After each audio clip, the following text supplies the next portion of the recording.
જોઈએ મસ્ત મજાનું મકાઈનું શાક બનાવીએ આપણે તો મેઈસ કરી અને સોફ્ટ કૂણી માખણ જેવી નાન બહારની રેસ્ટોરન્ટ કરતાં પણ વધારે કૂણી બને. ચાલો મારા રસોડામાં. આજની આપણે આ મેઈસ કરી બનાવવા માટે મેં લઈ લીધી છે ફ્રોઝન મકાઈ. તમે કોઈ પણ મકાઈ લઈ શકો. આ છે ફ્રોઝન મકાઈ, મારી પાસે જે અવેલેબલ છે એ હું લઈ લઉં છું. આને આપણે કરી નાખશું એક સીટીથી પ્રેશર કુકરમાં બોઇલ.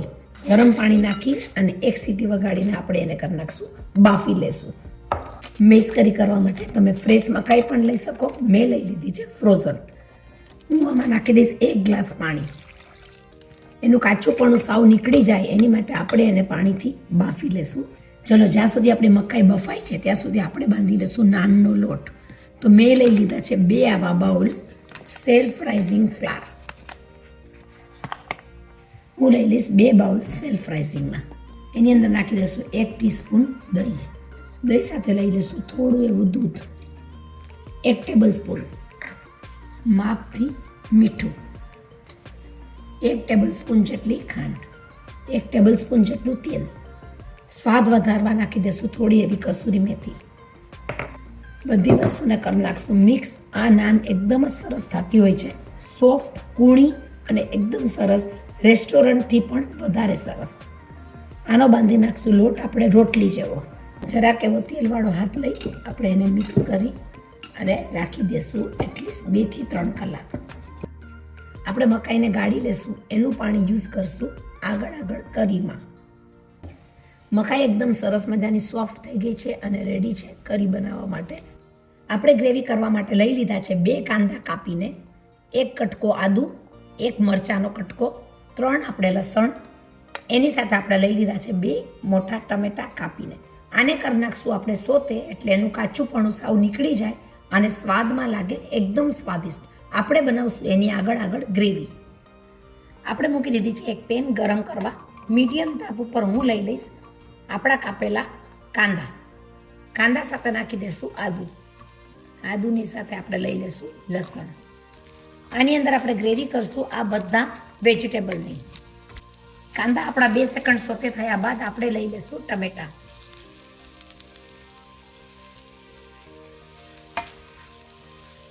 આ બધી વસ્તુને આપણે 3 થી 4 મિનિટ કરી નાખશું સોતે,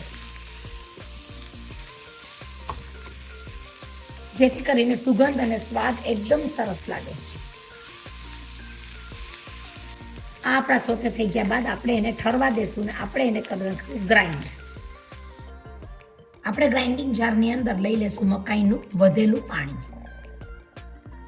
આપણે લઈ લઈશું 2 થી 3 ટેબલ સ્પૂન જેટલું તેલ. તેલ ગરમ થતાની સાથે આપણે લઈ લઈશું થોડું એવું જીરું.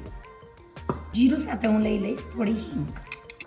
હિંગ સાથે હું લઈ લઈશ 2 તેજપત્તા, 1 લીલું મરચું, 1 એલચીનો પીસ. આપણે બધી વસ્તુને થવા દઈશું વઘારમાં એકદમ સરસ મજાનું સોતે. થઈ ગયેલા વઘારની અંદર આપણે લઈ લઈશું આપણી આ પેસ્ટ. તમે જોઈ શકો આપણી ગ્રેવી એકદમ ખદખદવા માંડી છે અને પાકવા માંડી ગઈ છે. હજી પાણીનો ભાગ હોવાથી એને પાણીના ભાગને બાળીને કરી નાખશું એકદમ બ્રાઉન, પાકા તેલ છૂટે ત્યાં સુધી. જ્યારે આપણી ગ્રેવી પાકી રહી છે ત્યારે આપણે કરી નાખશું બધો મસાલો, જેથી કરીને મસાલો પણ મકાઈના પાણીની ગ્રેવી સાથે એકદમ જ સોતે થઈ જાય, એટલે કે પ્રોપર એનો સ્વાદ બેસી જાય. હું લઈ લઈશ અડધી ચમચી ધાણા જીરું, અડધી ચમચી હળદર, માપથી નાખી દઈશું આપણે મીઠું,